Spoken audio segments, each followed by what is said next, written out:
എന്നെ ശ്രവിക്കുന്ന പ്രിയപ്പെട്ട മുഅ്മിനീങ്ങളെ, സൂറത്ത് ആൽ ഇംറാനിലെ ഈ ആയത്തൊന്ന് നിങ്ങൾ ചിന്തിക്കണം. ഈ ആയത്തിനെ നിങ്ങൾ ശരിക്കൊന്ന് മനസ്സിലാക്കണം. അള്ളാഹുവാണ് നിങ്ങൾക്ക് പരിശുദ്ധ ഖുർആൻ ഇറക്കി തന്നത്, സംശയമുള്ള കാര്യമല്ല. സംശയലേശമന്യേ മുസ്ലിം ലോകം അംഗീകരിക്കുന്ന വിഷയമാണ്. അള്ളാഹുവിന്റെ പരിശുദ്ധ പ്രവാചകനാണ് ഈ ഉമ്മത്തിന് ഖുർആൻ അള്ളാഹുവിങ്കിൽ നിന്ന് മധ്യവർത്തിയായി തന്നത്.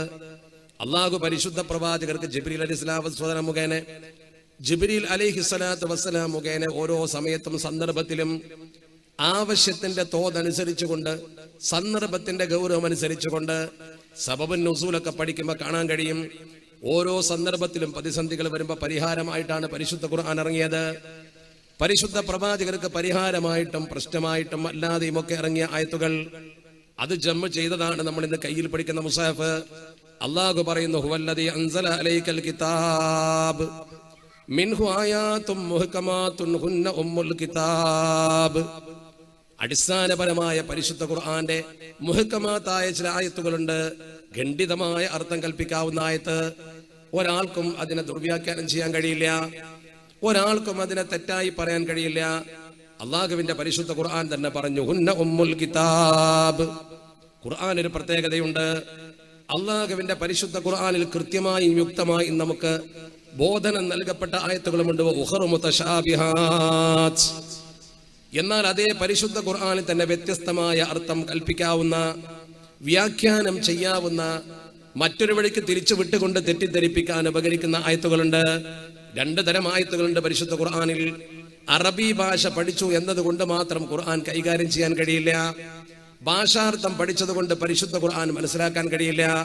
അള്ളാഹു തന്നെ പറയുന്നു, എന്റെ ഖുർആനിൽ രണ്ടു തരത്തിലുള്ള ആയത്തുകളുണ്ട്. മിൻഹു ആയാതും മുഹ്കമാതുൻ ഹുന്ന ഉമ്മുൽ കിതാബ് ഉഖറു മുതശാബിഹാത്ത്. നിങ്ങളൊന്ന് ശരിക്കും മനസ്സിലാക്കണം. മുതശാബിഹാത്തുമുണ്ട്, മുഹ്കമാത്തുമുണ്ട് പരിശുദ്ധ ഖുർആനിൽ. മുഹ്കമായ ആയത്തുകളുണ്ട്, മുതശാബിഹ ആയത്തുകളും പരിശുദ്ധ ഖുർആനിലുണ്ട്. എന്നിട്ട് പറയുന്ന വാക്ക് പറയാനാ ഞാൻ ഈ ആയത്ത് സൂചിപ്പിച്ചത്. ഇത് രണ്ടും പറഞ്ഞുകൊണ്ട് പടച്ച റബ്ബ് പറയുന്നു, അല്ലാഹ് തന്നെയാണ് പറയുന്നത്, വ്യാഖ്യാനങ്ങളല്ല പറയുന്നത്, പരിശുദ്ധ ഖുർആനാ പറയുന്നത്. എന്റെ ശബ്ദം കേൾക്കുന്ന പ്രിയപ്പെട്ട മുഅ്മിനീങ്ങളെ ചിന്തിക്കണം നിങ്ങൾ. നമ്മുടെ പരിശുദ്ധ ഖുർആൻ നമ്മുടെ ജീവിതത്തിന്റെ അണിരേഖയാണ്, പരിശുദ്ധ ദീനുൽ ഇസ്ലാമിന്റെ അടിത്തറയാണ്. ആ അടിത്തറയാകുന്ന പരിശുദ്ധ ഖുർആന്റെ ആയത്തിൽ പടച്ച റബ്ബ് പറയുകയാണ്, ഈ ഖുർആനിൽ രണ്ടു തരത്തിലുള്ള ആയാത്തുകളുണ്ട്. ഒന്ന് നേരെ അർത്ഥം പറഞ്ഞുകൊണ്ട് ഒരിക്കലും ദുർവ്യാഖ്യാനം ചെയ്യാൻ കഴിയാത്ത കൃത്യമായ അർത്ഥമുള്ള ഖണ്ഡിതമായ തീരുമാനം. മറ്റൊന്ന് ജനങ്ങൾക്ക് ദുർവ്യാഖ്യാനം ചെയ്യാൻ പറ്റുന്ന ആയത്തുകൾ. ശരിക്കതിന്റെ വ്യാഖ്യാനം അല്ലാഹു മറ്റുള്ളവർക്ക് പഠിപ്പിച്ചു കൊടുത്തിട്ടില്ല, എന്നാൽ അല്ലാഹുവിന്റെ പരിശുദ്ധ പ്രവാചകർക്ക് പഠിപ്പിച്ചു കൊടുത്തു.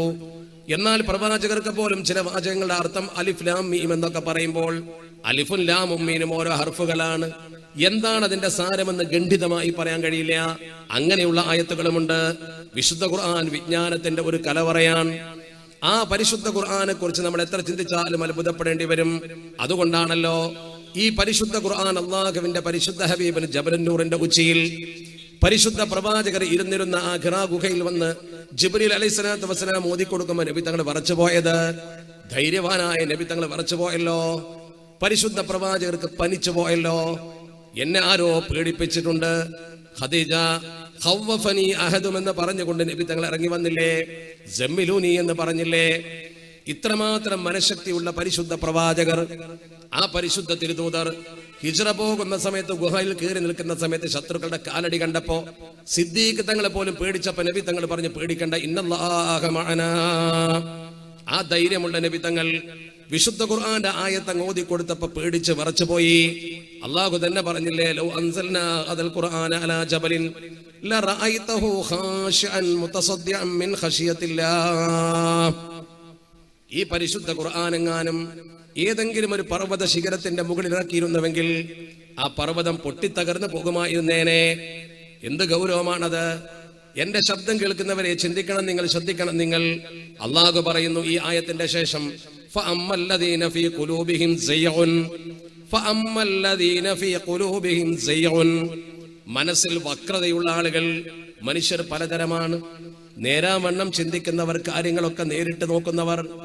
എന്നാൽ എവിടെയാണ് കുഴപ്പമുള്ളത്, എവിടെയാണ് വഞ്ചനക്ക് പഴുതുള്ളത്, എവിടെയാണ് അപകടത്തിന് പഴുതുള്ളത് എന്ന് പറഞ്ഞുകൊണ്ട് മനുഷ്യർക്കിടയിൽ ഭിന്നതയുണ്ടാക്കുവാനും ഭിന്നവീക്ഷണമുണ്ടാക്കുവാനും വളഞ്ഞ മനസ്സുമായി പോകുന്ന ആളുകളുണ്ട്. ഫഅമ്മല്ലദീന ഫീ ഖുലൂബിഹിം സയഉൻ ഫയത്തബിഊന മാ തശാബഹ മിൻഹു. ഈ പരിശുദ്ധ ഖുർആനിലെ മുതശാബിഹാത്തിനെയാണ് അവർ പിന്തുടരുക. അവർ മുഹക്കമായ ആയത്തുകളെ വിടും. ഖണ്ഡിതമായ അർത്ഥം പറയുന്ന ആയത്തുകളെ മാറ്റി വെച്ചുകൊണ്ട് ജനങ്ങളെ തെറ്റിദ്ധരിപ്പിക്കാൻ പറ്റുന്ന ആയത്തുകളും കൊണ്ട് അവർ വരും. അള്ളാഹുവിന്റെ ഖുർആനാണ് പറയുന്നത്. അവർ കൃത്യമായി ചെയ്യുന്ന പ്രവർത്തനം പറയുന്നു. ഫയത്തബിഊന മാ തശാബഹ മിൻഹു ഇബ്തിഗാഅൽ ഫിത്നതി വഇബ്തിഗാഅ തഅ്വീലിഹി. കുഴപ്പമുണ്ടാക്കുന്നതിനും ദുർവ്യാഖ്യാനം ചെയ്യുന്നതിനും വേണ്ടി അവരത്തരം ആയത്തുകളുടെ പിന്നാലെ കൂടും. ഖണ്ഡിതമായ ആയത്തുകൾ അവിടെ വെച്ചിട്ട് ദുർവ്യാഖ്യാന സാധ്യതയുള്ള ആയത്തുകളെ പിന്നിലേക്ക് അവർ പോകും. വിശുദ്ധ ഖുർആൻ പറയുന്ന വാക്ക് നോക്കണം നിങ്ങൾ. വമാ യഅലമു തഅ്വീലഹു ഇല്ലല്ലാഹ്. ആ ആയത്തുകളുടെ അർത്ഥം ശരിക്ക് പടച്ചറബിനല്ലാതെ മറ്റാർക്കും അറിയില്ല. അല്ലാഹുവിന് മാത്രമേ അതിന്റെ ശരിയായ അർത്ഥം എന്തെന്നറിയൂ. വറാസിഖൂന ഫിൽ ഇൽമ്. ആഴത്തിൽ പാണ്ഡിത്യമുള്ള പണ്ഡിതന്മാർ, റുസൂഖുള്ള പണ്ഡിതന്മാർ, ജ്ഞാനികൾ, അഗാധ ജ്ഞാനികൾ എന്ന് വേണമെങ്കിൽ പറയാം.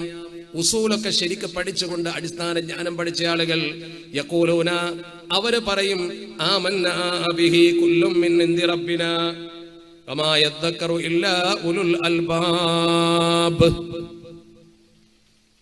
എന്നാൽ അങ്ങനെ ചിന്തിക്കുവാനും മനസ്സിലാക്കുവാനും തന്റെ ഇടവും ബുദ്ധിയുമുള്ളവർക്കേ കഴിയൂ. നല്ല ബുദ്ധിമാന്മാർക്ക് മാത്രമേ അങ്ങനെ കഴിയൂ. എന്റെ പ്രിയപ്പെട്ട സദസ്സിലെ സഹോദരി സഹോദരങ്ങൾ ഓർത്തു നോക്കണം. ഈ ആയത്തിനെ അള്ളാഹു അവതരിപ്പിച്ചത് എന്തിനാണ്? ഖുർആനും കൊണ്ട് പലരും നിങ്ങളെ മുമ്പിൽ വരും. അള്ളാഹുവിന്റെ പരിശുദ്ധ ഖുർആനാണെന്ന് പറഞ്ഞുകൊണ്ട് പലരും നിങ്ങളടുത്ത് വരും. ഖുർആന്റെ ആയത്തുകൾ ഓതും, വ്യാഖ്യാനിക്കും. വ്യാഖ്യാന സാധ്യതകളുള്ള ആയത്തുകളും സാധ്യതയില്ലാത്തവയും പരിശുദ്ധ ഖുർആനിലുണ്ട്. അതുകൊണ്ട് തന്നെ നമ്മൾ ചിന്തിക്കണം. വിശുദ്ധ ഖുർആൻ ഓതി പറയുമ്പോൾ ആ പരിശുദ്ധ ഖുർആന്റെ ശരിയായ അർത്ഥം എന്തെന്ന് പറയാൻ നമുക്ക് ആർക്കും കഴിയില്ല. പൂർവിക മുഫസ്സിരീങ്ങൾ എന്താണോ ഈ ഉമ്മത്തിനെ പഠിപ്പിച്ചത് അതാണ് അതിന്റെ അർത്ഥം. അള്ളാഹുവിന്റെ പരിശുദ്ധ ഹബീബ് അഷ്റഫുൽ ഖൽഖ് മുഹമ്മദ് മുസ്തഫ സ്വല്ലല്ലാഹു അലൈഹി വസല്ലമ തങ്ങൾ തന്റെ മുമ്പിലിരിക്കുന്ന പുണ്യ സ്വഹാബത്തിന് പഠിപ്പിച്ചു കൊടുത്തിട്ടുണ്ട് പരിശുദ്ധ ഖുർആൻ. ആ പരിശുദ്ധ ഖുർആൻ അല്ലാഹ് തന്നെ പറഞ്ഞിട്ടുണ്ട്, ഞാൻ നിങ്ങളുടെ കൽബിൽ പരിശുദ്ധ ഖുർആനെ ജമ്മ ചെയ്തു തരും. എന്നിട്ട് പടച്ച റബ്ബ് തന്നെ പറഞ്ഞൊരു വാചകമുണ്ട്, തുമ്മ ഇന്ന അലൈന ബയാന, തുമ്മ ഇന്ന അലൈന ബയാന. എന്റെ പരിശുദ്ധ ഖുർആനെ ഞാൻ തന്നെ നിങ്ങൾക്ക് വ്യാഖ്യാനിച്ചു തരും. നമ്മൾ ധൃതി കൂട്ടണ്ട, നിങ്ങൾ ധൃതി കൂട്ടണ്ട എന്ന് പിത്തങ്ങളോട് പോലും പറഞ്ഞിട്ടുണ്ട്. ലി തഅജ്ജല ബിഹി എന്ന് പരിശുദ്ധ ഖുർആന്റെ പ്രയോഗമുണ്ട്. ധൃതി കൂട്ടണ്ട. നമ്മൾ രണ്ട് വാക്ക് അറബി പഠിച്ചു, അല്ലെങ്കിൽ അറബി സാഹിത്യത്തിൽ ബിരുദം നേടി, അല്ലെങ്കിൽ PG നേടി, PhD നേടി എന്നതുകൊണ്ട് ഖുർആന്റെ അടുത്തേക്ക് എടുക്കണ്ട. എന്താ കാരണം? അള്ളാഹുവിന്റെ പരിശുദ്ധ ഖുർആൻ വ്യാഖ്യാനിക്കാൻ ഉസൂൽ അറിയണം. ആ ഉസൂൽ അറിയുന്ന പൂർവികർ വ്യാഖ്യാനിച്ച പോലെ തന്നെ വ്യാഖ്യാനിക്കണം. മനസ്സിൽ വക്രതയുള്ളവൻ ഖുർആന്റെ ആയത്തെടുത്തുകൊണ്ട് മനുഷ്യനെ പറ്റിക്കും. അതുകൊണ്ട് തന്നെയാണ് ഖുർആൻ മറ്റൊരു സ്ഥലത്ത് പറഞ്ഞു, യഹ്ദി ബിഹി കസീറാ വയുദില്ലു ബിഹി കസീറാ. ഈ പരിശുദ്ധ ഖുർആൻ ജനങ്ങളെ നന്നാക്കും. അതേ ഖുർആൻ ഉപയോഗിച്ചുകൊണ്ട് ജനങ്ങളെ വഴിതെറ്റിക്കുകയും ചെയ്യും. ആളുകളെ ചേരിതിരിക്കും പരിശുദ്ധ ഖുർആൻ കൊണ്ട്. എത്ര പേർ പരിശുദ്ധ ഖുർആൻ കൊണ്ട് ആളുകളെ ചേരിതിരിച്ചിട്ടുണ്ട്? നമ്മുടെ നാട്ടിലെ അനുഭവങ്ങളെ കുറിച്ച് നോക്ക് നിങ്ങൾ.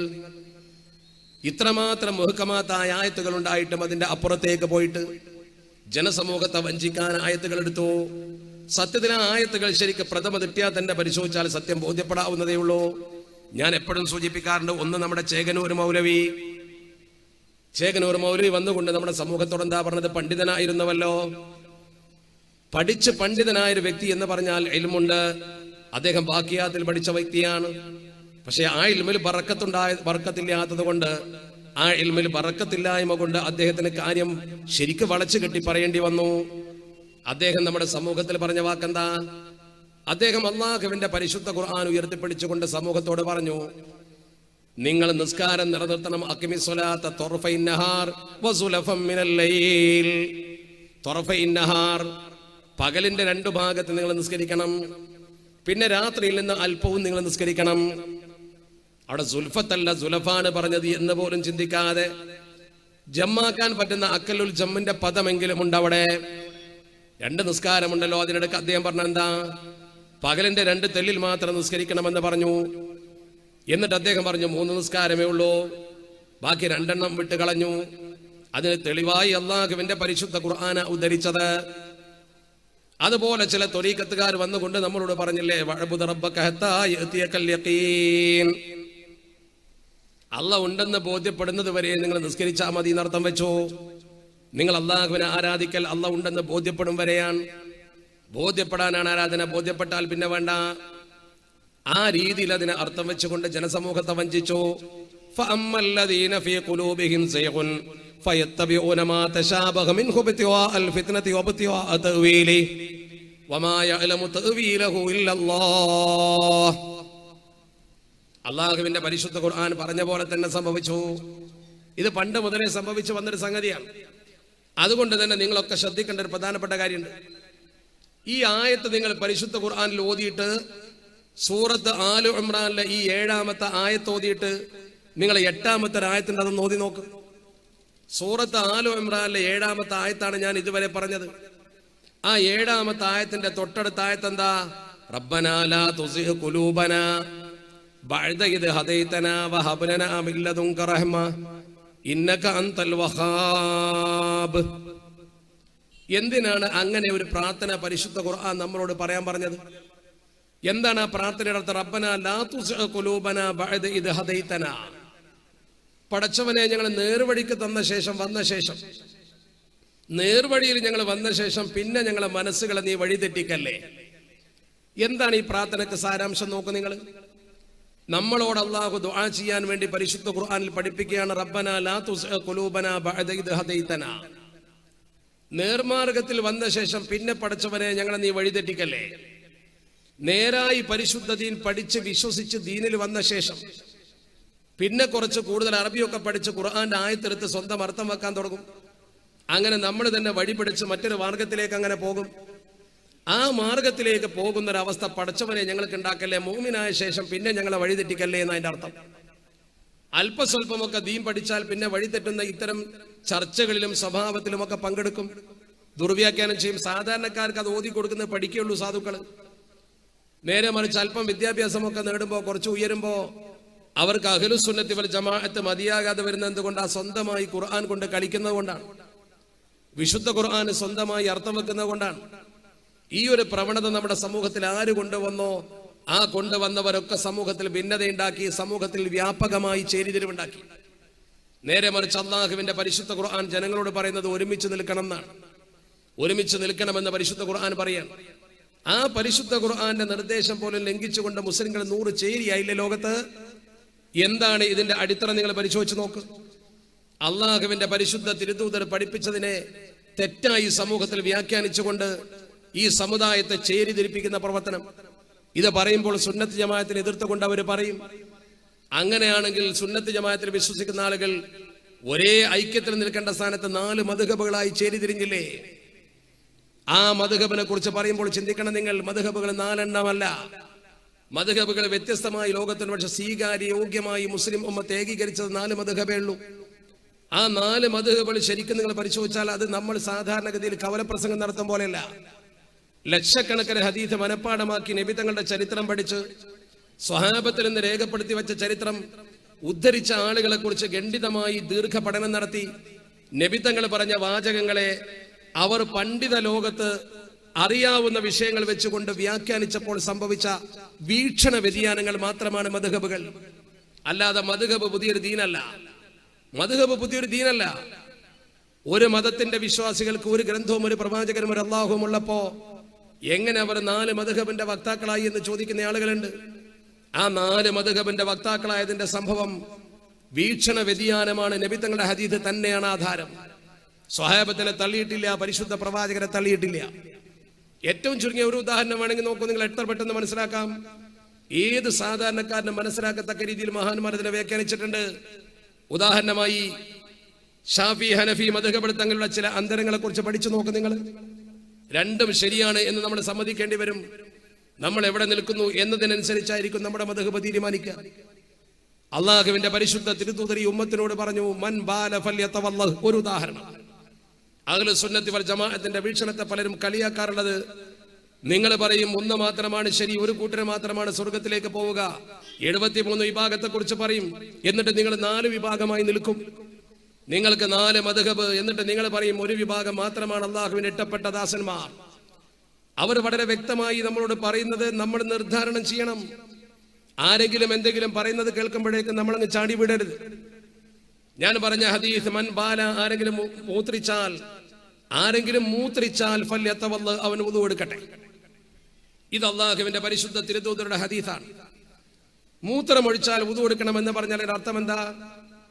ഇമാം അബൂ ഹനീഫ റഹ്മത്തുള്ളാഹി അലൈഹി തങ്ങൾ അതിനെ നിർദ്ധാരണം ചെയ്തു. അദ്ദേഹത്തിന്റെ ഇസ്തിംബാത്ത് എന്താണ്? മഹാനവറുകൾ കൃത്യമായി ആ ഹദീസിനെ വ്യാഖ്യാനിച്ചുകൊണ്ട് പറഞ്ഞു, മനുഷ്യന്റെ ദേഹത്ത് നിന്ന് നജസ് പുറപ്പെട്ടാൽ വുദൂ ചെയ്യണം. മനുഷ്യന്റെ ദേഹത്ത് നിന്ന് നജസ് പുറപ്പെട്ടാൽ വുദൂ ചെയ്യണം. മൂത്രൻ നജസാണത് പുറപ്പെട്ടപ്പോൾ വുദൂ ചെയ്യാൻ പറഞ്ഞപ്പോൾ നജസ് പുറപ്പെട്ടാൽ വുദൂ ചെയ്യണം. അതിനെ ഇമാം അബൂ ഹനീഫ തങ്ങൾ ശരിക്ക് പഠിച്ച് സമൂഹത്തോട് പകർത്തിയപ്പോ മഹാനവറുകൾ പറഞ്ഞു, നിന്റെ ദേഹത്ത് ഒരു മുറിവിൽ നിന്ന് രക്തമൊലിച്ചാൽ രക്തം നജസാണ്, നിന്റെ വുദൂ മുറിഞ്ഞു. മനുഷ്യ ദേഹത്തുനിന്ന് നജസ് പുറത്തു വന്നാൽ അവന്റെ വുദൂ മുറിയുമെന്ന സൈദ്ധാന്തിക ദർശനം അനുസരിച്ചുകൊണ്ട് നിന്റെ കാലിൽ ഒരു മുറിവുണ്ട്, ഒരാൾ ആ കാലിലെ മുറിവുമേൽ ചവിട്ടി ചലം പൊട്ടിത്തെറിച്ചു, ചലം ഒലിച്ചു വന്നാൽ നജസാണ് നിന്റെ ദേഹത്തിന് പുറത്തു വീണത്, അതുകൊണ്ട് നിന്റെ വുദൂ മുറിഞ്ഞു. ഇമാം അബൂ ഹനീഫ തങ്ങൾ പറഞ്ഞു, നീ ഒരു ഛർദിച്ചു, വായി നിറച്ചൊരു ഛർദി, ആമാശത്ത് നിന്ന് വരുന്ന ഈ കൈ എന്ന് പറയുന്ന ഛർദി ഉണ്ടല്ലോ, അതൊരു മനുഷ്യന്റെ ദേഹത്ത് എവിടെയെങ്കിലുമായ നജസാണ് നമ്മളൊക്കെ സമ്മതിക്കുന്നുണ്ട്. ഏത് മദ്ഹബും സമ്മതിക്കുന്നുണ്ട്. പക്ഷെ അവന്റെ വായിൽ നിന്ന് പുറത്ത് കൂടുതൽ വന്നാൽ, വായി നിറച്ച് ഛർദിച്ചാൽ വുദൂ മുറിയുമെന്ന് ഇമാം അബൂ ഹനീഫ തങ്ങൾ എഴുതിയത് ഈ സാധനം നജസാണ്, ആ നജസ് ദേഹത്തിന് പുറപ്പെട്ടു എന്നതാണ് കാരണം. എന്നാൽ ഈ 3 സംഗതി കൊണ്ടും ഷാഫി മദ്ഹബിൽ വുദൂ മുറിയുന്നില്ല. എന്തുകൊണ്ട് മുറിയുന്നില്ല? ഹദീസ് ഒന്ന് തന്നെയുള്ളൂ. തെളിവായി ഉദ്ധരിക്കപ്പെട്ട ഹദീസ് ഒന്നാണ്, മൻ ബാല ഫല്യതവല്ല. ഇമാം ഷാഫി തങ്ങളുടെ വ്യക്തമായ കാഴ്ചപ്പാട് എന്താ? ഇമാമുന ഷാഫി തങ്ങളുടെ കാഴ്ചപ്പാട്, മനുഷ്യന്റെ ദേഹത്ത് നിന്ന് നജസ് പുറപ്പെടാൻ 2 ദ്വാരങ്ങളുണ്ട്. സബീലൈനി എന്ന് പറയുന്ന 2 ദ്വാരങ്ങളുണ്ട്. ആ 2 ഭാഗത്തു കൂടെ മാത്രം മൂത്രിക്കുകയോ കാട്ടിക്കുകയോ ചെയ്യുന്ന അവന്റെ അവയവത്തിലൂടെ മാത്രം എന്തെങ്കിലും പുറപ്പെട്ടെങ്കിൽ മാത്രമേ അവൻ വുദൂ ചെയ്യേണ്ടതുള്ളൂ. നജസ് പുറപ്പെടാൻ മനുഷ്യദേഹത്ത് അല്ലാഹു നേരത്തെ തന്നെ പഴുതുകൾ വെച്ചിട്ടുണ്ട്. അതിലൂടെ പുറപ്പെട്ടാലേ വുദൂ മുറിയൂ. ഛർദിച്ചത് നജസാണ്, പക്ഷെ അത് പുറപ്പെട്ടത് വായിലൂടെയാണ്. എവിടുന്നെങ്കിലും രക്തം പൊടിഞ്ഞാൽ വുദൂ മുറിയില്ല. ഹദീസ് ഒന്ന് തന്നെയാണ്. 2 പേരുടെയും വീക്ഷണ വ്യതിയാനങ്ങളിലുള്ള കാഴ്ചപ്പാടിലെ മാറ്റമാണത്. അതുകൊണ്ട് ഈ 2 പണ്ഡിതന്മാർ പറഞ്ഞതും ശരിയെന്ന് മുസ്ലിം ലോകം അംഗീകരിക്കുന്നു. ആ വിഷയത്തിൽ എവിടെയാണ് തർക്കമുള്ളത്? ആ വിഷയത്തിൽ എവിടെയാണ് അഭിപ്രായ വ്യത്യാസമുള്ളത്? നമ്മൾ ശരിക്കും പഠിക്കണം. ഇങ്ങനെ മദ്ഹബിന്റെ ഓരോ കാര്യങ്ങളും എടുത്ത് നിങ്ങൾ പരിശോധിച്ച് നോക്കൂ. 2ഉം ശരിയാണെന്ന് സമ്മതിക്കേണ്ടി വരും, 2ഉം ശരിയാണെന്ന് സമ്മതിക്കേണ്ടി വരും. അതാണ് നമ്മൾ മനസ്സിലാക്കേണ്ട ഏറ്റവും പ്രധാനപ്പെട്ട കാര്യം. ഇസ്ലാമിക ഉമ്മത്തിന്റെ ദർശനങ്ങൾ അടിത്തറപരമായി പരിശോധിച്ചാൽ 4 മദ്ഹബും ഒരുപോലെ തന്നെ, 4ഉം ശരിയാണ്. പിൽക്കാലത്ത് ഇതിനേക്കാൾ വലിയ ഗവേഷകരും ചിന്തകന്മാരും വന്നിട്ട്, ഉദാഹരണം ഷാഫി മദ്ഹബിന്റെ ഗ്രന്ഥങ്ങൾ അവലംബിച്ചുകൊണ്ട് മുന്നോട്ട് പോയ ഏറ്റവും വലിയ ബുദ്ധിജീവിയാണ് ഇമാമുന ഗസാലി റഹ്മത്തുള്ളാഹി അലൈഹി തങ്ങൾ. ഗസാലി ഇമാം വലിയ ബുദ്ധിജീവിയായിരുന്നു. പക്ഷെ ഗസാലി ഇമാം ഒരു ഗസാലി മദ്ഹബ് ഉണ്ടാക്കിയിട്ടില്ലല്ലോ. അത്ര വലിയ ബുദ്ധിരാക്ഷസനായ മനുഷ്യനായിട്ട് പോലും അദ്ദേഹത്തിന്റെ കിതാബുകൾ പരിശോധിച്ചാൽ അദ്ദേഹത്തിന്റെ ബുദ്ധി ബോധ്യപ്പെടും. ആ മഹാനായ മനുഷ്യൻ പോലും പുതിയൊരു മദ്ഹബ് ഉണ്ടാക്കിയില്ല. മഹാനവറുകൾ എന്ത് ചെയ്തു? ഇമാം ഷാഫി തങ്ങളുടെ മദ്ഹബിനെ തഖ്ലീദ് ചെയ്തു. തഖ്ലീദ് ചെയ്യുന്ന മുഖല്ലിദാവുക എന്നതൊരു മനുഷ്യന്റെ കുറവല്ല. അങ്ങനെ ഒരു കുറവോ അത് ന്യൂനതയാണെങ്കിൽ ബഹുമാനപ്പെട്ട ഗസാലി ഇമാമിനെ പോലത്തെ ബുദ്ധിമാനായ ഒരു മനുഷ്യൻ അങ്ങനെ ചെയ്യൂല. പിന്നെ എന്തുകൊണ്ട് അദ്ദേഹം അങ്ങനെ ചെയ്തു? അദ്ദേഹം അങ്ങനെ ചെയ്തത് ആ രീതിയാണ് ശരിയെന്ന് ബോധ്യപ്പെട്ടത് കൊണ്ടാണ്. ഒരു മദ്ഹബ് പുതിയത് സൃഷ്ടിക്കലല്ല ശരി. പൂർവികർ പഠിച്ചു വെച്ച ലക്ഷക്കണക്കിന് ഹദീസ് മനഃപ്പാഠമാക്കി ഇമാമുന ഷാഫി തങ്ങൾ ആ മഹാനുഭാവനെ അനുധാവനം ചെയ്യാനായിരുന്നു പ്രവർത്തനം.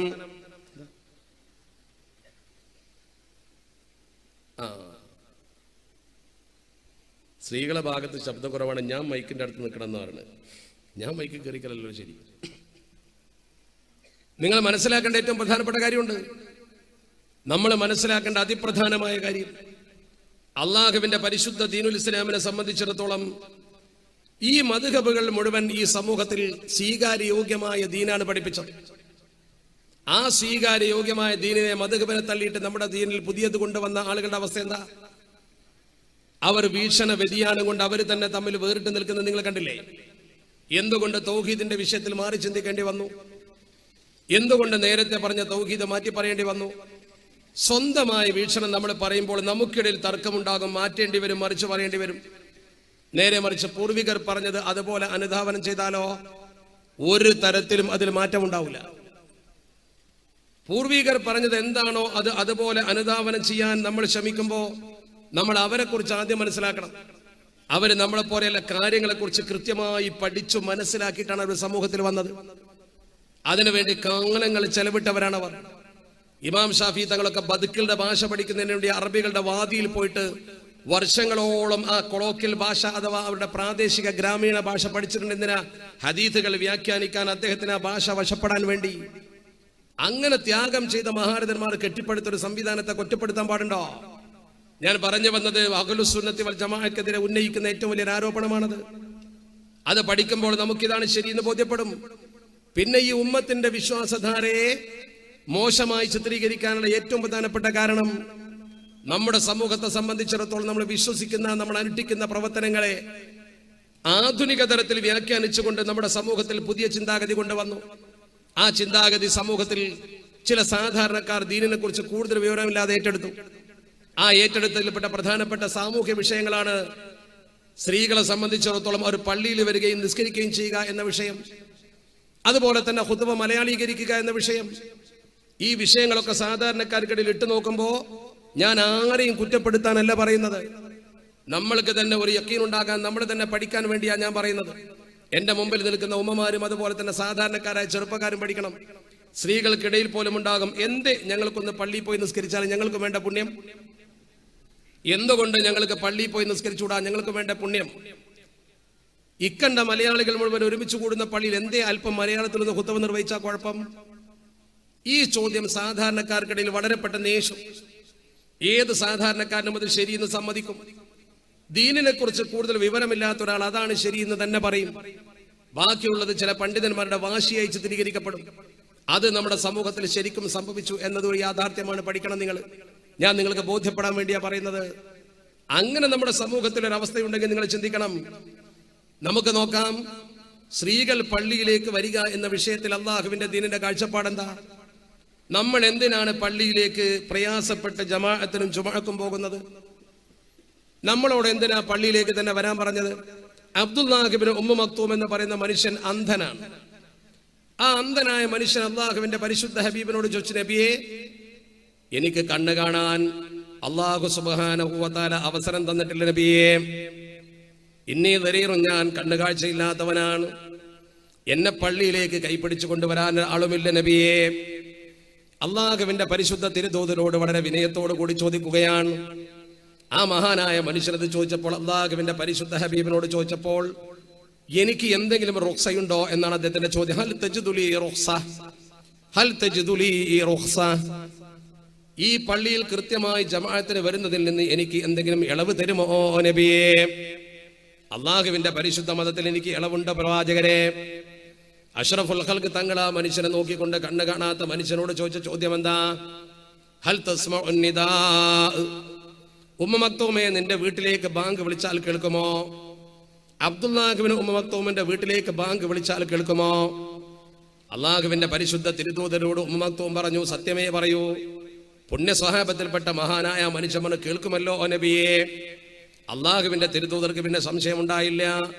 ഇന്നി ലാ അജിദു ലക റുഖ്സ, ഇന്നി ലാ അജിദു ലക റുഖ്സ. നിനക്ക് ഒരു തരത്തിലുള്ള ഇളവ് ഞാൻ കാണുന്നില്ലല്ലോ ഉമ്മ മക്തൂമേ. കൃത്യമായി ജമാഅത്തിന് വരണം. അള്ളാഹുവിന്റെ പരിശുദ്ധ തിരുദൂതരുടെ കൽപ്പനയാണത്. ഞാൻ ചോദിക്കട്ടെ, അള്ളാഹുവിന്റെ പരിശുദ്ധ ഖുർആനിലോ തിരുസുന്നത്തിലോ ഒരു പെണ്ണ് ഇതുപോലെ പള്ളിയിലേക്ക് വരണമെന്ന് എവിടെയെങ്കിലും പറഞ്ഞ് ഒന്ന് ഉദ്ധരിക്കാൻ കഴിയുമോ നിങ്ങൾക്ക്? അള്ളാഹിന്റെ പരിശുദ്ധ ഹബീബിനോട് ഒരു പെണ്ണ് വന്നിട്ട് ചോദിച്ചില്ലേ? ഉമ്മു ഹുമൈദ് എന്ന് പറയുന്ന പെണ്ണ് വന്നുകൊണ്ട് ചോദിച്ചില്ലേ, പരിശുദ്ധ പ്രവാചകരെ, അങ്ങയുടെ കൂടെ നിസ്കരിക്കാൻ എനിക്ക് മോഹമുണ്ട് നബിയെ. ആ പെണ്ണ് വന്ന് പറഞ്ഞത് മസ്ജിദ് നബവിയിൽ നിസ്കരിക്കുന്ന കാര്യമാണ്. വലിയ പുണ്യമുണ്ട്. കാരണം ഒന്ന്, അള്ളാഹുവിന്റെ പരിശുദ്ധ ഹബീബിന്റെ പിന്നിലാണ് നിൽക്കുന്നത്. നബി തങ്ങളാകുന്ന ഇമാമിന്റെ പിന്നിൽ നിസ്കരിക്കുമ്പോൾ എന്തോ ഒരു പുണ്യമാണ്, എന്തൊരു നിർവൃതിയാണ്. ആ നബി തങ്ങളെ പിന്നിൽ ഇരുന്നു കൊണ്ട് അത്തഹിയ്യാത്തിൽ അസ്സലാമു അലൈക അയ്യുഹൻ നബിയോ, ആ നബി തങ്ങൾക്ക് തന്നെയാണ് സലാം പറയുന്ന ആ നിസ്കാരത്തിന്റെ ഭക്തി എത്രയാണ് നോക്ക് നിങ്ങൾ. ജീവിച്ചിരിക്കുന്ന നബി തങ്ങളോട് അക്കാലഘട്ടത്തിലും സ്വഹാബത്ത് അത്തഹിയാത്തിൽ ഇരുന്നു കൊണ്ട് അസ്സലാമു അലൈക അയ്യുഹൻ നബിയ്യു വറഹ്മത്തുള്ളാഹി വബറകാതുഹു എന്ന് പറഞ്ഞില്ലേ? അസ്സലാമു അലൈനാ വഅലാ ഇബാദില്ലാഹി സ്വാലിഹീൻ. നബി തങ്ങൾ ജീവിച്ചിരിക്കുമ്പോൾ അത് പറയുമ്പോൾ മനസ്സിലെന്ത് നിർവൃതി ഉണ്ടാകും? നിങ്ങളൊന്ന് ഓർത്ത് നോക്ക്. ഇമാമത്ത് നിൽക്കുന്ന മനുഷ്യന്റെ മേൽ സ്വലാത്ത് ചെല്ലുകയാണ് നിസ്കാരത്തിൽ. നിസ്കാരം അല്ലാഹുവിനാണ്. ആ നബി തങ്ങളെ പുറകിൽ നിസ്കരിക്കുമ്പോൾ എന്തൊരു ചൈതന്യമുണ്ട്. ആ പെണ്ണത് മോഹിച്ചു. രണ്ടാമത്തെ ഒന്ന് മസ്ജിദുൻ നബവിയാണ്. മുഅ്മിനീങ്ങളുടെ പള്ളികളിൽ അല്ലാഹു സുബ്ഹാനഹു വ തആല ഭൂമുഖത്ത് ആദ്യം വെച്ച പള്ളി അത് പരിശുദ്ധ മക്കയിലെ പള്ളിയാണ്. ഇന്ന അവ്വല ബൈത്തി മുദിഅ ലിന്നാസ് ലല്ലദീ ബിബക്കത മുബാറകം വഹുദൽ ലിൽ ആലമീൻ. അല്ലാഹു ഭൂമുഖത്ത് മനുഷ്യന് വേണ്ടി ആദ്യം നിർമ്മിച്ച പള്ളി പരിശുദ്ധ കഅബയാണ്. അത് കഴിഞ്ഞാൽ പിന്നെയുള്ള പള്ളികളിൽ പ്രധാനമാണ് മസ്ജിദുൻ നബവി. അല്ലാഹുവിന്റെ പരിശുദ്ധ ദീൻ പഠിപ്പിക്കുന്ന മൂന്നാമത്തെ പള്ളിയാണ് ബൈത്തുൽ മുഖദ്ദസ്. മസ്ജിദുൽ ഹറാം നിർമ്മിച്ച് 40 കൊല്ലം കഴിഞ്ഞ് നിർമ്മിക്കപ്പെട്ട പള്ളിയാണ്. കഅബ നിർമ്മിച്ച് 40 കൊല്ലത്തിന് ശേഷം നിർവഹിക്കപ്പെട്ട പള്ളിയാണ്. സുലൈമാൻ നബി അലൈഹി സ്വലാത്തു വസ്സലാമിന്റെ കാലത്ത്, ആദം നബി തങ്ങളുടെ കാലത്ത് തന്നെ എന്നും അഭിപ്രായമുണ്ട് ബൈത്തുൽ മുഖദ്ദസ്. ആ ബൈത്തുൽ മുഖദ്ദസിലേക്ക് നബി തങ്ങളെ 17 മാസക്കാലം മദീനയിൽ വന്നിട്ട് പോലും തിരിഞ്ഞു നിസ്കരിച്ചിട്ടുണ്ട്. ഒന്ന് ശ്രദ്ധിക്കണേ നിങ്ങൾ. അള്ളാഹുവിന്റെ പരിശുദ്ധ തിരുദൂതർ ആ ഇമാമത്ത് നിൽക്കുമ്പോൾ ഈ പ്രിയപ്പെട്ട മസ്ജിദുൻ നബവിയിൽ നിസ്കരിക്കാൻ ആഗ്രഹിച്ചു കൊണ്ടുവന്ന ഉമ്മു ഹുമൈദിനോട് പരിശുദ്ധ തിരുദൂതർ പറഞ്ഞു, എനിക്ക് ശരിക്കും മനസ്സിലായിട്ടുണ്ട്, ലഖദ് അലിംതു അന്നകി തുഹിബ്ബീന സ്വലാഅത മഈ. പെണ്ണെ, നിനക്ക് എന്റെ കൂടെ നിസ്കരിക്കാൻ മോഹമുണ്ടെന്ന് എനിക്ക് ബോധ്യം. നിനക്ക് എന്റെ കൂടെ നിസ്കരിക്കാൻ മോഹമുണ്ടെന്ന് എനിക്ക് ബോധ്യമാണ്. എന്നിട്ട് അല്ലാഹുവിന്റെ പരിശുദ്ധ തിരുദൂതർ ആ പെണ്ണിനോട് പറഞ്ഞു, പക്ഷേ എന്റെ കൂടെ എന്റെ പള്ളിയിൽ നീ നിസ്കരിക്കുന്നതിനേക്കാൾ നിനക്ക് പുണ്യം പെണ്ണേ നിന്റെ കൗമിന്റെ പള്ളിയിൽ പോയി നിസ്കരിക്കലാണ്. അന്നൊക്കെ കൗമിന് പള്ളിയുണ്ട്, അഥവാ കുടുംബ പള്ളിയുണ്ട്, ഗോത്രത്തിന് പള്ളിയുണ്ട്. ഗോത്രത്തിന്റെ പള്ളിയിൽ പോയി നിസ്കരിച്ച പെണ്ണെ, അതിന്റെ അർത്ഥം എന്താ? ആ ഗോത്രത്തിൽപ്പെട്ട പരിമിതമായ ആളുകളെ അവിടെ ഉണ്ടാകൂ, നാട്ടുകാര് മുഴുവൻ ഉണ്ടാവൂല. എന്നാൽ അതിനേക്കാൾ നിനക്ക് കൂലി കിട്ടുക നിന്റെ വീട്ടിന്റെ കോലായിൽ പോയി നിസ്കരിക്കുമ്പോഴാണ്. അവിടെ നിന്റെ വീട്ടുകാരെ ഉണ്ടാകൂ എന്നാണ് അതിന്റെ അർത്ഥം. അതിനേക്കാൾ നിനക്ക് കൂലി കിട്ടുക നിന്റെ ബെഡ്റൂമിൽ പോയിട്ട് ഉള്ളറയിൽ നിസ്കരിക്കലാണ് എന്ന് പറഞ്ഞ് പഠിപ്പിച്ചുകൊണ്ട് നബി തങ്ങൾ പറഞ്ഞു, ഖൈറു മസാജിദിൻ നിസാഇ ഖൈറു ബുയൂതിഹിന്ന ഖാല റസൂലുള്ളാഹി സ്വല്ലല്ലാഹു അലൈഹി വസല്ലം. പെണ്ണിന്റെ ഏറ്റവും നല്ല പള്ളി വീടിന്റെ ഉള്ളറയാണ്. ഈ വാക്ക് നബി തങ്ങൾ പറഞ്ഞാൽ പെണ്ണ് പള്ളിയിൽ പോയി നിസ്കരിച്ചാൽ വീട്ടിന്റെ ഉള്ളിൽ നിസ്കരിക്കുന്ന കൂലി കിട്ടൂല. ഒരു പെണ്ണ് പള്ളിയിൽ നിസ്കരിച്ചാൽ നിസ്കാരം വീടൂല എന്ന് ദീൻ പറഞ്ഞിട്ടില്ല. ഒരു പെണ്ണ് പള്ളിയിൽ കയറാൻ ആകാശം ഇടിഞ്ഞ് വീടുമെന്ന് പറഞ്ഞിട്ടില്ല. സ്ത്രീ പള്ളി പ്രവേശം ചർച്ചയല്ല, വെറുതെ തെറ്റിദ്ധരിപ്പിക്കാൻ വേണ്ടി ആരോ കൊണ്ടുവന്നതാണ്. പെണ്ണിന് പള്ളിയിൽ പ്രവേശിക്കാം ശുദ്ധി ഉണ്ടെങ്കിൽ, അതുപോലെ തന്നെ ആ പെണ്ണിന് സുരക്ഷിതത്വം ഉണ്ടെങ്കിൽ. പെണ്ണ് പള്ളിയിൽ കയറലോ കയറാതിരിക്കലോ ചർച്ചയല്ല. നേരെ മറിച്ച് ജുമുഅക്കും ജമാഅത്തിനും പെണ്ണ് കൃത്യമായി പള്ളിയിൽ പോകണോ? പോയിട്ട് കൂലി കിട്ടുമോ? ഇല്ല. വീട്ടിൽ നിന്ന് നിസ്കരിച്ച കൂലി വീട്ടിൽ നിസ്കരിക്കുന്ന അത്ര കൂലി പള്ളിയിൽ നിസ്കരിച്ചാൽ കിട്ടൂല. പിന്നെന്തിനാ കൂലി കുറക്കാൻ പോകുന്നത്? പെണ്ണിനോട് ജുമുഅക്ക് കീർത്തന ഇല്ല. അവർ ഒരിക്കൽ ലസ്ന അവരല്ല എന്നാണ് തഫ്സീറിൽ പറഞ്ഞത്. അവർ ഒരിക്കലും അഹ്ലുൽ ജുമുഅത്തി വൽ ജമാഅത്ത്, ജുമുഅയുടെയോ ജമാഅത്തിന്റെയോ അഹ്ലുകാരല്ല അവർ. ഒരു ഫിഖ്ഹിന്റെ കിതാബിലും പെണ്ണിനെ ജുമുഅന്റെ അഹ്ലുകാരിൽ എണ്ണിയിട്ടില്ല. ഒരു നാട്ടിൽ 40 പെണ്ണുങ്ങൾ ജുമുഅ നിസ്കരിച്ചാൽ ആണുങ്ങൾ മാറി നിന്നാൽ ജുമുഅ വീടുമോ? അങ്ങനെ ഏതെങ്കിലും ഫിഖ്ഹിൽ പറഞ്ഞോ? ഒന്ന് ചിന്തിക്കും നിങ്ങൾ. എന്തിനാ പിന്നെ കൽപ്പനയില്ലാത്ത സ്ഥലത്തേക്ക് പെണ്ണുങ്ങൾ പോകുന്നത്? ദീൻ പറഞ്ഞത് അവർക്ക് ഇളവ് ചെയ്തു കൊടുത്തു, വീട്ടിലാണ് അവർ നിൽക്കേണ്ടത്. പെണ്ണുങ്ങളെ കുറിച്ച് അല്ലാഹുവിന്റെ പരിശുദ്ധ തിരുദൂതർ പറഞ്ഞു, അൽ മർഅതു റാഇഅത്തുൻ ഫീ ബൈതി സൗജിഹാ. വീടിന്റെ ഉത്തരവാദിത്തമുള്ള റാണിയാണ് പെണ്ണ്. അവൾക്ക് 5 നേരം പള്ളിയിലേക്ക് ഓടിയാൽ വീടിന്റെ കാര്യം അവതാളത്തിലാണ്. അതുകൊണ്ട് തന്നെ അവൾക്ക് വീട്ടിൽ അവളെ ബെഡ്റൂമിൽ നിസ്കരിച്ചാൽ പള്ളിയിൽ പുരുഷൻ നിസ്കരിക്കുന്ന പോലെ പ്രതിഫലം കിട്ടും. വേറെ ഒരു പെണ്ണ് വന്നുകൊണ്ട് നബിയോട് സങ്കടം പറഞ്ഞില്ലേ? അസ്മാ ബിന്ത് യസീദ് എന്ന് പറയുന്ന പെണ്ണ്. ആ അസ്മാ എന്ന് പറയുന്ന ബിന്ത് യസീദിന്റെ മോളാണ്. അൻസാരി പെണ്ണാണ്, നല്ല ഇൽമുള്ള പെണ്ണാണ്, നിരവധി ഹദീസുകൾ മനപ്പാടമാക്കിയ പണ്ഡിത വനിതയാണ്. താരീഖിന്റെ കിതാബ് എന്ന് പരതി നോക്ക്. ആ പെണ്ണ് വന്നുകൊണ്ട് നബി തങ്ങളോട് ചോദിച്ചു, അള്ളാഹുവിന്റെ തിരുദൂതരെ, എനിക്ക് അങ്ങയോടൊരു സംശയം ചോദിക്കാനുണ്ട് നബിയെ. അള്ളാഹുവിന്റെ തിരുദൂതർ പറഞ്ഞു, ചോദിച്ചോളൂ, എന്താണ് നിനക്ക് ചോദിക്കാനുള്ളത്? പരിശുദ്ധ തിരുദൂതർ പറഞ്ഞു,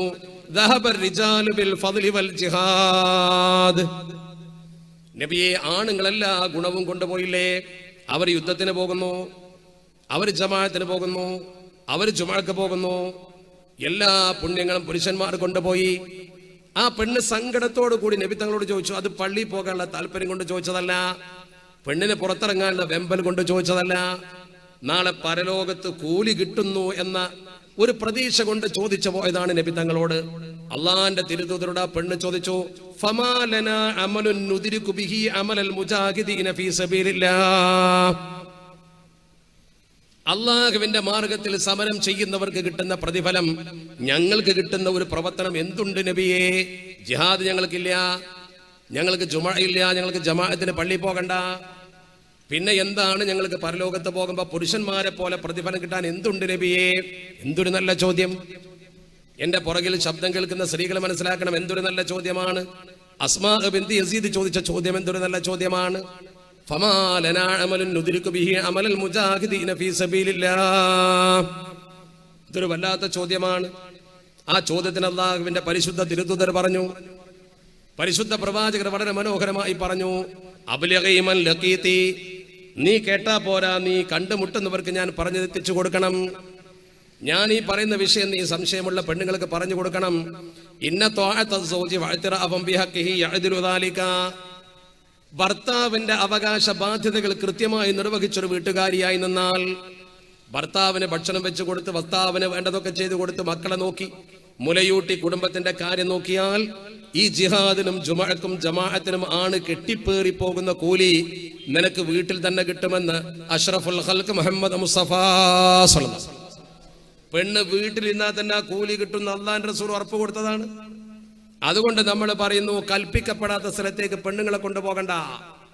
എന്നിട്ട് ചില ആളുകൾ പെണ്ണുങ്ങളെ പള്ളിയിലേക്ക് കെട്ടി വലിച്ചു കൊണ്ടുപോയി. എന്തിന്?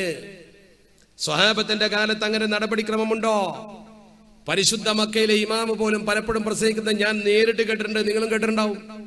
എന്തിന് നിങ്ങൾ പള്ളിയിലേക്ക് വരണം? നിങ്ങൾ നിസ്കരിക്കാൻ വീടുകളിൽ നിസ്കരിച്ചാൽ മതി എന്ന് കൃത്യമായി മക്കക്കാരികളായ പെണ്ണുങ്ങളോട് പലപ്പോഴും ഇമാമ ഖുതുബയിൽ പ്രസംഗിക്കുന്നത് കേട്ടിട്ടുണ്ട്. ഞാൻ പറയുന്നത്, സ്ത്രീകൾ ജുമഅക്കും ജമാഅത്തിനും സാധാരണ പള്ളിയിൽ പോകേണ്ടതില്ല. അതുകൊണ്ട് തന്നെ അവിടെ നിൽക്കുന്നു സുന്നത്യമായത്. കാരണം പൂർവീക നടപടിക്രമം അങ്ങനെയാണ്.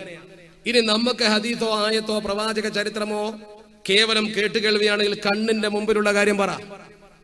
മാലിക് ദിനാർ ജുമഅത്ത് പള്ളി ഇവിടെ സ്വഹാബത്തിന്റെ കാലഘട്ടത്തിൽ ഉണ്ടാക്കിയ പള്ളിയല്ലേ?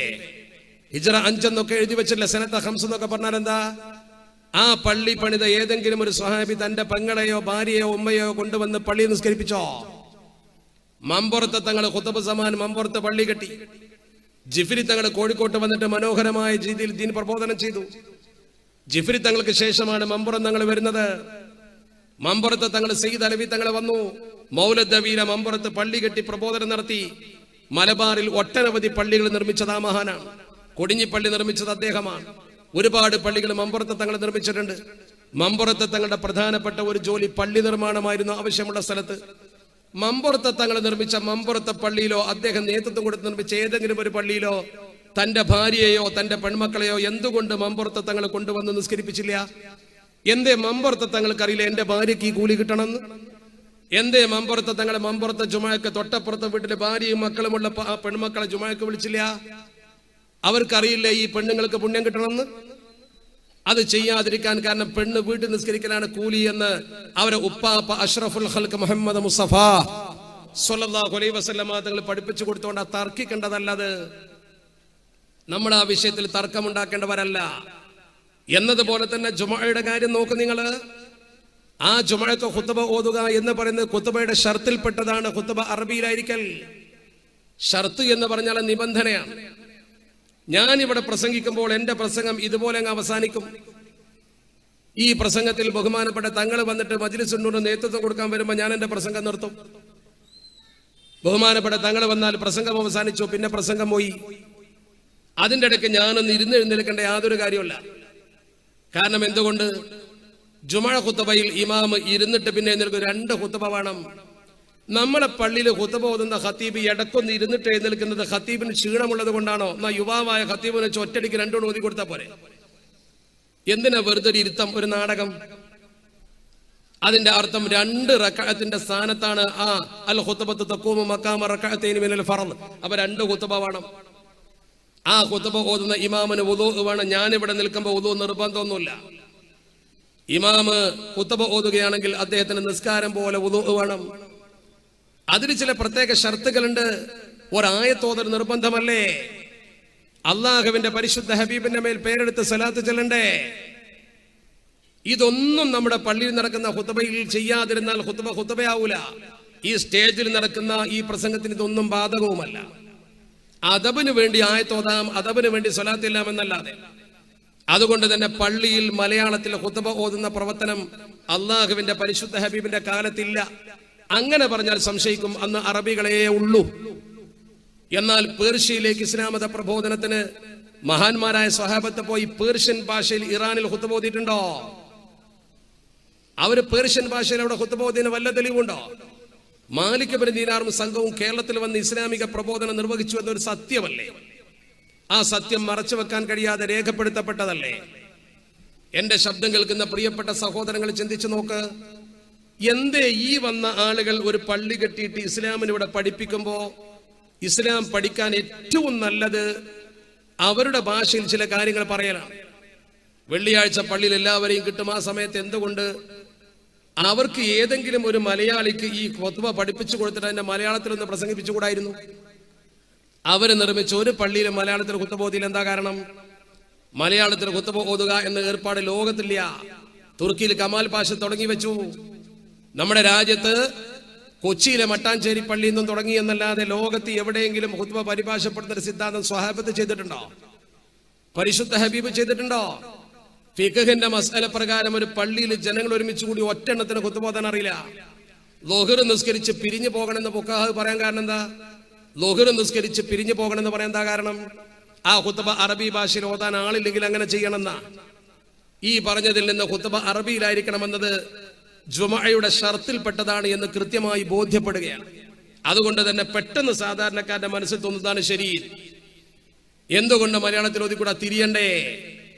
തിരിയുക എന്നത് ഒരു മനുഷ്യനെ സംബന്ധിച്ച് ആരാധനാ വിഷയത്തിൽ ബാധകമല്ല. അതുകൊണ്ട് തന്നെ നമ്മുടെ പൂർവികർ പഠിപ്പിച്ചതനുസരിച്ച് കൊണ്ട് അത് മുന്നോട്ട് പോയി. നമ്മുടെ നാട്ടിൽ ഒട്ടുമിക്ക ചെറുപ്പക്കാരും ഇന്നും അഹ്ലുസുന്നത്തി വൽ ജമാഅത്തിന്റെ പന്ഥാവ് വിട്ട് ചിന്തിക്കുമ്പോൾ ആദ്യം സംസാരിക്കുമ്പോൾ പറയാറുള്ളതാ, എന്താ ഖുത്ബ മലയാളത്തിലായിക്കൂടെ, നിങ്ങൾക്ക് എന്താ വാശി? ഈ ആധുനിക കാലത്ത് നിങ്ങൾ ഈ പഴഞ്ചൻ സ്വഭാവം നിലനിർത്തണമെന്ന് പറയാൻ പാടുണ്ടോ? പിന്നെ അവർ ചോദിക്കും, എന്തേ പെണ്ണുങ്ങൾക്ക് പള്ളിയിൽ പോയി നിസ്കരിച്ചുകൂടാ? പെണ്ണ് സമൂഹത്തിന്റെ അർദ്ധഭാഗമല്ലേ? ഇത് പഞ്ചായത്ത് പോകുന്ന പോലെയല്ല പള്ളി പോകൽ. ഇന്ന് നമ്മുടെ സമൂഹത്തിൽ പെണ്ണുങ്ങളെ രംഗത്തിറക്കി എന്ന് കരുതി ദീൻ അവരെ രംഗത്തിറക്കിയിട്ടില്ലല്ലോ. അതുകൊണ്ട് പരിശുദ്ധ ദീനുൽ ഇസ്ലാമിന്റെ നേർപ്പാത എന്തെന്ന് പരിശുദ്ധ തിരുദൂതർ പഠിപ്പിച്ചിട്ടുണ്ട്. ഇങ്ങനത്തെ അഭിപ്രായ വ്യത്യാസം വരുമ്പോൾ നിങ്ങൾ എന്ത് ചെയ്യണമെന്നും പഠിപ്പിച്ചിട്ടുണ്ട്. എന്താ ചെയ്യേണ്ടത്? ഫഅലൈക്കും ബിസുന്നതി വസുന്നത്തിൽ ഖുലഫാഇർ റാഷിദീനൽ മഹ്ദിയീൻ. ഫഅലൈക്കും ബിസുന്നതി വസുന്നത്തിൽ ഖുലഫാഇർ റാഷിദീനൽ മഹ്ദിയീൻ. സന്മാർഗദർശികളാകുന്ന എന്റെ സ്വഹാബത്തിന്റെ ചര്യ നിങ്ങൾ മുറുകെ പിടിക്കണം. എന്റെ ചര്യയും നിങ്ങൾ മുറുകെ പിടിക്കണം. അള്ളാഹുവിന്റെ തിരുദൂതരാകുന്ന മുത്തുനബി തങ്ങൾ ഫഅലൈക്കും ബിസുന്നതി എന്ന് പറഞ്ഞുകൊണ്ട് അവസാനിപ്പിച്ചിരുന്നുവെങ്കിൽ ചർച്ചയാകാമായിരുന്നു. നബി തങ്ങൾ അങ്ങനെ പറഞ്ഞിട്ടില്ല. എന്റെ ചര്യ നിങ്ങൾ മുറുകെ പിടിക്കണമെന്ന് പറഞ്ഞ നബി തങ്ങൾ വസുന്നത്തിൽ ഖുലഫാഇർ റാഷിദീനൽ മഹ്ദിയീൻ എന്നും പറഞ്ഞിട്ടുണ്ട്. എന്നും നബി തങ്ങൾ പറഞ്ഞിട്ടുണ്ട്. അത് രണ്ടും നബി തങ്ങളാ പറഞ്ഞത്. സ്വഹാബത്തിന്റെ ചര്യ എന്റെ ചര്യ പോലെ തന്നെയാണ്. എന്റെ സ്വഹാബത്തിന്റെ ചര്യ നിങ്ങൾ പിൻപറ്റണേ. അസ്വഹാബി കന്നുജൂം, എന്റെ സ്വഹാബത്ത് നക്ഷത്രങ്ങൾക്ക് തുല്യരാണ്. ചന്ദ്രൻ എന്നല്ല പറഞ്ഞത്, നക്ഷത്രം എന്നാണ്. എന്തേ വലിയ ചന്ദ്രൻ ഉണ്ടായിട്ട് നബി തങ്ങൾ എന്റെ സ്വഹാബത്ത് ചന്ദ്രനെ പോലെയാണെന്ന് പറയാതെ എന്റെ സ്വഹാബത്ത് നക്ഷത്രത്തെ പോലെയാണെന്ന് പറഞ്ഞത്? നിങ്ങൾ പഠിച്ചു നോക്ക്. ചന്ദ്രന് സ്വന്തം പ്രകാശമില്ല, നക്ഷത്രങ്ങൾക്ക് സ്വന്തം പ്രകാശമുണ്ട്. ശാസ്ത്രം പറയുന്നു ചന്ദ്രന് പ്രകാശം സ്വന്തമില്ല, അത് പ്രതിഫലനമാണ്. സൂര്യന്റെ പ്രകാശം പോലെ പ്രകാശിക്കുന്നതാണ് നക്ഷത്രങ്ങൾ. ആ നക്ഷത്രങ്ങൾ കോടാനുകോടി മൈൽ അപ്പുറത്തായതുകൊണ്ട് ചെറുതായി തോന്നുന്നു. സ്വയം പ്രകാശിക്കുന്ന നക്ഷത്രം എന്ന് പറഞ്ഞാൽ അതിനൊരു സ്വയം പര്യാപ്തതയുണ്ട്. എന്റെ സ്വഹാബത്ത് എന്തെങ്കിലും ഒരു കാര്യം ദീനിൽ നടപ്പാക്കിയാൽ ആ നടപ്പാക്കി നിങ്ങൾ അംഗീകരിക്കണമെന്ന ഒരു താക്കീത് അവിടെയുണ്ട്. ഉമർ അൽ ഫാറൂഖ് റളിയല്ലാഹു തആല അൻഹുവിന്റെ കാലഘട്ടം, ആ മഹാനായ മനുഷ്യൻ സ്വഹാബത്തിനെ ഏകോപിപ്പിച്ചുകൊണ്ട് ജമാഅത്തായിട്ട് തറാവീഹ് നിസ്കരിച്ചു. ഉമർ തങ്ങൾ ചെയ്ത് നമ്മൾ അംഗീകരിക്കുന്നു. നമ്മുടെ കൂട്ടത്തിൽ ഒരു കൂട്ടരെന്ത് ചെയ്യും? ഉമർ തങ്ങൾ ചെയ്ത പകുതി അംഗീകരിക്കും, പകുതി അംഗീകരിക്കൂല. 20 റക്അത്താണ് ഉമർ തങ്ങൾ നിസ്കരിച്ചത്, അത് അംഗീകരിക്കൂല. ജമാഅത്തായിട്ടാണ് ഉമർ തങ്ങൾ നിസ്കരിച്ചത്, അത് അംഗീകരിക്കും. അള്ളാഹുവിന്റെ റസൂലിന്റെ കാലത്ത് ഇതുപോലത്തെ ജമാഅത്ത് നടന്നിട്ടില്ലല്ലോ. എന്തേ നബി തങ്ങൾ ചെയ്യാത്ത പണി ചെയ്യുമ്പോൾ ബിദ്അത്താൻ തോന്നാത്തത്? നല്ല ബിദ്അത്ത് ചെയ്യണമെന്നല്ലേ ദീൻ പറയുന്നത്? ദീനിൽ തെളിവുള്ള കാര്യം. അത് സമൂഹത്തിൽ പറയാൻ അള്ളാഹുവിന്റെ പരിശുദ്ധ പ്രവാചകർ പഠിപ്പിച്ചത് എങ്ങനെയാ? ആരെങ്കിലും എന്റെ നിയമം നഹദത, ആരെങ്കിലും ഒന്ന് പുതുതായി ഉണ്ടാക്കിയാൽ, ഈ ദീനിൽ ആരെങ്കിലും ഒരു കാര്യം ദീനിൽ പെടാത്തത് ഉണ്ടാക്കിയാലേ കുഴപ്പമുള്ളൂ.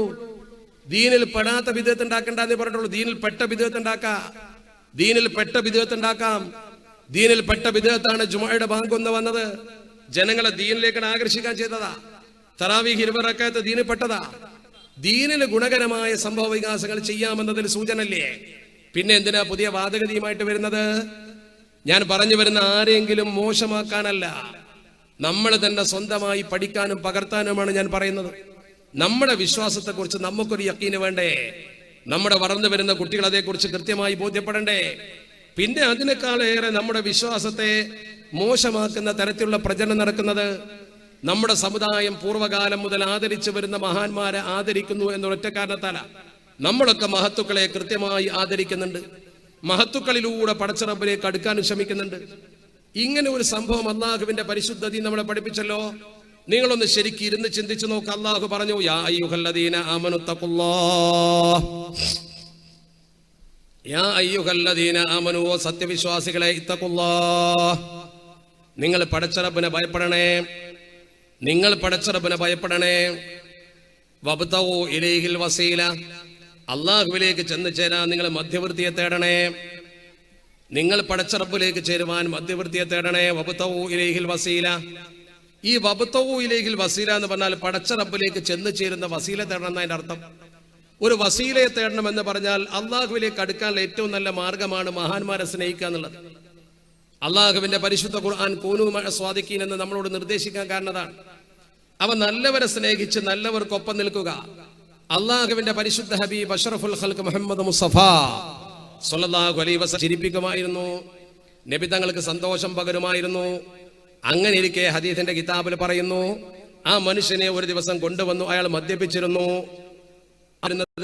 നബി തങ്ങൾ ഒരിക്കൽ പറഞ്ഞാൽ കേട്ടൂടെ? ഒരുക്കടി കിട്ടിയതല്ലേ, പിന്നെയും എന്തിനാ കള്ളുകുടിച്ച് അവനെ കൊണ്ടുവന്നത്? എത്ര തവണയാണ് ഇവനത് ആവർത്തിക്കുന്നത്? പടച്ചവനെ അവനെ ശപിക്കണേ. ഇതങ്ങ് കേട്ട ഉടനെ പരിശുദ്ധ പ്രവാചകർ ആ സ്വഹാബി വിളിച്ചുകൊണ്ട് പറഞ്ഞു, അവനെ ശപിക്കരുത്, ലാ തൽഅനൂഹു, അവനെ ശപിക്കാൻ പാടില്ല, നിങ്ങൾ അവനെ ശപിക്കാൻ പാടില്ല.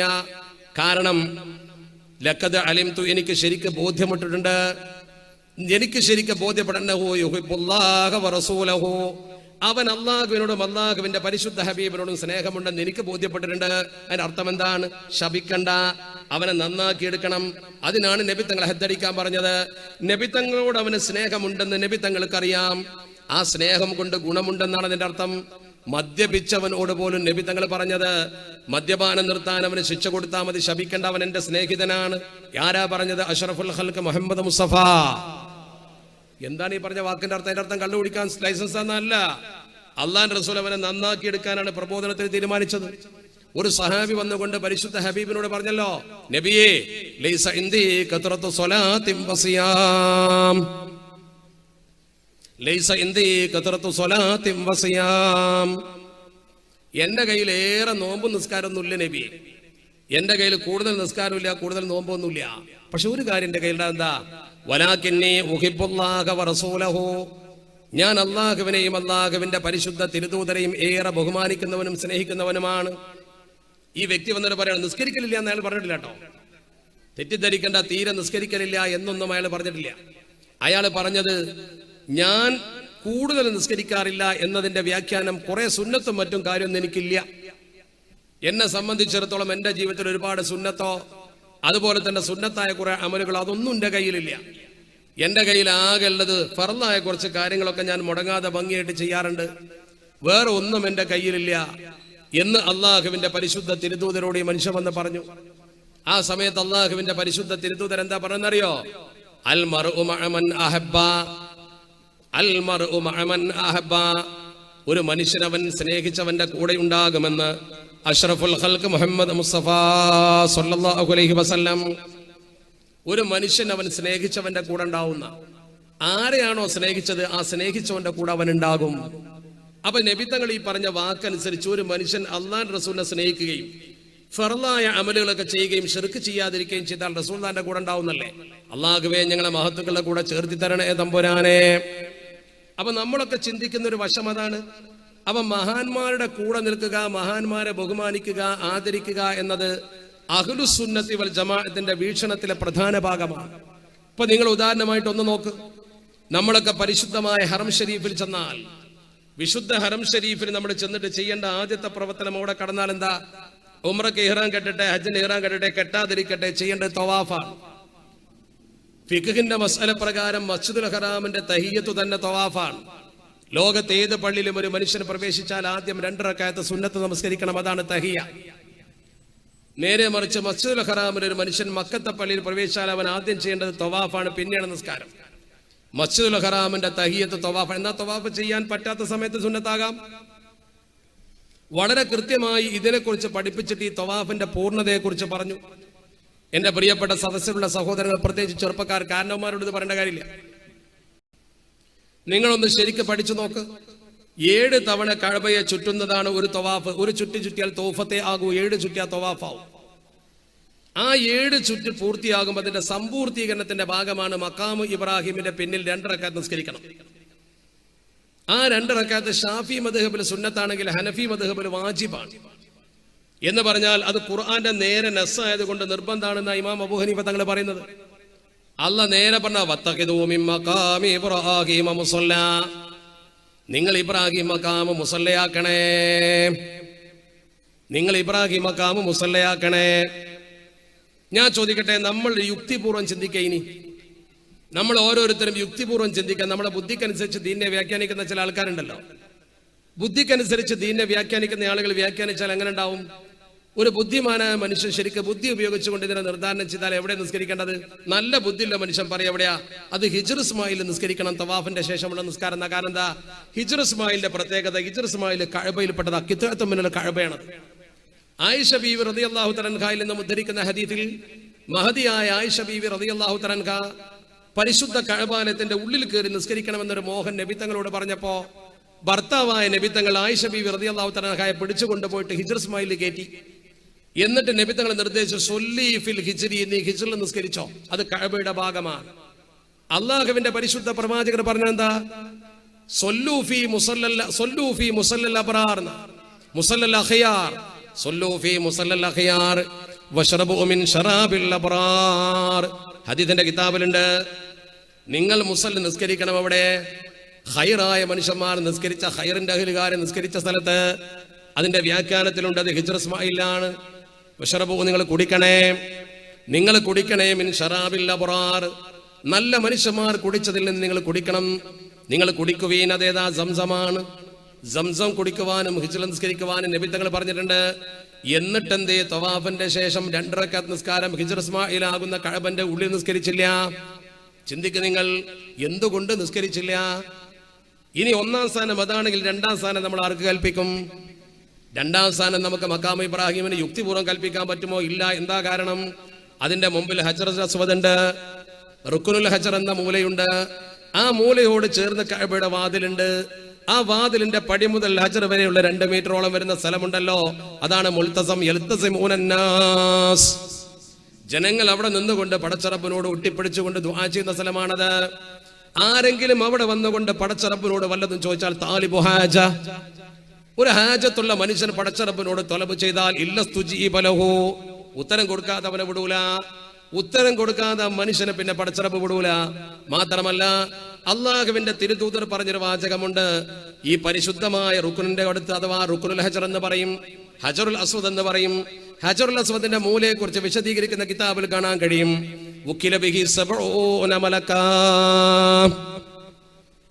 70 മലക്കുകളെ പടച്ചറബോടെ റെഡിയാക്കി വെച്ചിട്ടുണ്ട്. എന്തിനാ? അതിൽ നടന്നു പോയിക്കൊണ്ട് തവാഫിന്റെ ദുആ ചെയ്യുന്ന ആളുകൾക്ക് ആമീൻ ആമീൻ ആമീൻ എന്ന് പറയാൻ. മുൽതസമിൽ വന്നുകൊണ്ടും ഹജർ മുത്തിക്കൊണ്ടും ദുആ ചെയ്യുന്നവർക്ക് ആമീൻ ആമീൻ ആമീൻ എന്ന് പറയാൻ 70 മലക്കുകളെ പടച്ചറബ് റെഡിയാക്കി നിർത്തിയിട്ടുണ്ട്. ആ 70 മലക്കുകൾ മാറി മാറി മാറി വരും. ബൈത്തുൽ മഅമൂർ തവാഫ് ചെയ്യും പോലെ ഹദീസിലുണ്ട്. അപ്പൊ നമ്മൾ നിസ്കരിക്കേണ്ടത് അവിടെയല്ലേ? അവിടെയും പറഞ്ഞില്ലല്ലോ. പിന്നെ നമ്മൾ യുക്തി കൊണ്ട് ചിന്തിച്ചാൽ അടുത്തത് റുക്നുൽ യമാനിയാണ്. കഅബയുടെ 4 മൂലകൾ. റുക്നുൽ ഹജർ കഴിഞ്ഞാൽ റുക്നുൽ ഇറാഖി, റുക്നുൽ ഷാമി, റുക്നുൽ യമാനി. റുക്നുൽ യമാനിയുടെ പ്രത്യേകത എന്താ? അലർ റുക്നുൽ യമാനി മലക്കാനി യുഅമ്മിനാനി അലാ മൻ മറ അലൈഹിമാ. അവരുടെ മുമ്പിലൂടെ കടന്നു പോകുന്ന രണ്ടാളുടെ മുമ്പിലൂടെ കടന്നു പോകുന്നവർക്ക് വേണ്ടി ആമീൻ എന്ന് പറയാൻ 2 മലക്കുകളെ ചുമതലപ്പെടുത്തിയിരിക്കുന്നു. അഷ്റഫുൽ ഖൽഖ് മുഹമ്മദ് മുസ്തഫ സ്വല്ലല്ലാഹു അലൈഹി വസല്ലം. സ്വലാത്ത് ഉറക്കെ ചൊല്ലിക്കൂടിയതേ ബാക്കിയുണ്ടാവുള്ളൂ. അല്ലാഹുവിന്റെ റസൂലിന്റെ ഹുബ്ബ് പ്രകടിപ്പിക്കണം. പടച്ച റബ്ബ് നമ്മളെ കാത്തുരക്ഷിക്കുമാറാവട്ടെ. ശരിക്കും ശ്രദ്ധിക്കുക, അവിടെ 2 മലക്കുകൾ അങ്ങനെ നിർത്തിയിരിക്കുകയാണ്. ആ 2 മലക്കുകളെ നിർത്തിയിട്ട് ആ മലക്കുകളുടെ മുമ്പിലൂടെ ദുആവുമായി കടന്നു പോകുന്ന ആളുകൾക്ക് മലക്കുകൾ ആമീൻ ആമീൻ എന്ന് പറയും. അതാണ് ഈ ഹജറുൽ അസ്വദിന്റെ അടുത്ത് നിൽക്കുന്ന മലക്കുകൾക്കോ യുഅമ്മിനൂന അലാ മാ തഖൂലൂൻ, നിങ്ങൾ പറഞ്ഞതിന് ആമീൻ പറയല്ല അവരെ പണി. ഇവിടെ ഒന്നും നിൽക്കാൻ പറഞ്ഞില്ല. പിന്നെ എവിടെയാ പറഞ്ഞത് വത്തഖിദൂ മിൻ മഖാമി ഇബ്രാഹീമ മുസല്ല. അതെന്തേ? ഈ കഅബ പുതുക്കി പണിതത് മഹാനായ ഇബ്രാഹിം നബി അലൈഹി സ്വലാത്തു വസ്സലാമാണ്. ഇബ്രാഹിം നബി അലൈഹി സ്വലാത്തു വസ്സലാം പുതുക്കി പണിത പരിശുദ്ധ കഅബയിൽ ഇബ്രാഹിം നബിയുടെ സ്മാരകമായ ഒരു കല്ല് അവിടെ വെച്ചിട്ടുണ്ട്. ഇബ്രാഹിം നബി കയറി നിന്ന കല്ല്, പാദപതനമുള്ള കല്ല്. ആ കല്ലിന്റെ പുറകെ നിസ്കരിക്കുമ്പോ ഇബ്രാഹിം നബിയോട് ഒരു കടപ്പാട് നമ്മൾ വീട്ടുകയാണ്. അല്ലാഹ് പറഞ്ഞു, ഇബ്രാഹിം നബിയിലൂടെ നിങ്ങൾ എന്നിലേക്ക് വന്നോളൂ എന്നാ പറഞ്ഞത്. ഇബ്രാഹിം നബി ആകുന്ന ബാപ്പ വത്തഖിദൂ മിൻ മഖാമി ഇബ്രാഹീമ മുസല്ല എന്ന് പറഞ്ഞപ്പോൾ അല്ലാഹ് പറഞ്ഞിട്ടുണ്ട്. നിങ്ങൾ ഇബ്രാഹിം നബി അലൈഹി സ്വലാത്തു വസ്സലാമിനെ കുറിച്ച് അള്ളാഹു പറഞ്ഞ വാചകം കേട്ടില്ലേ?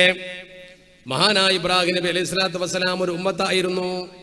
മാത്രമല്ല ഇബ്രാഹിം നബി അലൈഹി സ്വലാത്തു വസ്സലാമിനോട് നമുക്ക് എത്രത്തോളം കടപ്പാടാണ്. വത്തബിഊ മില്ലത ഇബ്രാഹീമ ഹനീഫാ,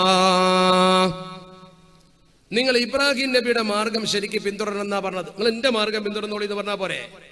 ഇബ്രാഹിം നബിയിലൂടെയാണ് പടച്ചറബിലേക്ക് അടുക്കുക, പ്രവാചകന്മാരിലൂടെയാണ് അടുക്കുക.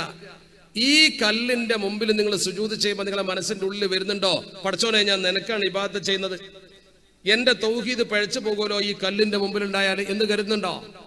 ഞാൻ ഈ കല്ലിന്റെ തോട്ടിൽ സുജൂദ് ചെയ്യുകയില്ല, ഞാൻ അള്ളാഹ്ക്കെ സുജൂദ് ചെയ്തു എന്ന് പറഞ്ഞ ഒരാളൊന്ന് മാറിയാലോ? സാധാരണ അവിടെ തിരക്കാണ്, ഞാൻ അവിടെ നിസ്കരിക്കില്ല എന്ന് പറഞ്ഞാൽ എവിടെ പോയി നിസ്കരിച്ചാലും നിസ്കാരം ശരിയാവും. ഹിജർസുമായി നിസ്കരിച്ചാലും ശരിയാവും, റുക്കല്ലമാലി നിസ്കരിച്ചാലും ശരിയാവും, എവിടെ പോയി നിസ്കരിച്ചാലും ശരിയാവും. നേരെ മറിച്ച് വേറൊരാൾ പറയുന്നു, ആ കല്ലിന്റെ ചോട്ടിൽ ഞാൻ സുജൂദ് ചെയ്യുമ്പോൾ എന്റെ ഈമാൻ പഴിച്ചു പോകും, കാരണം അള്ളാഹ്ക്കെ ഞാൻ സുജൂദ്, എനിക്ക് കല്ലിനല്ല. ഇതൊരു മനുഷ്യന്റെ കാലും കല്ലുമാണ്. പ്രവാചകൻ കേവലം ഒരു മനുഷ്യനാണ്, എനിക്ക് അവിടെ സുജൂദ് ചെയ്യാൻ കഴിയില്ല എന്നൊരാൾ പറഞ്ഞാൽ ഓൻ ദീനിന്ന് പുറത്താ. കാരണം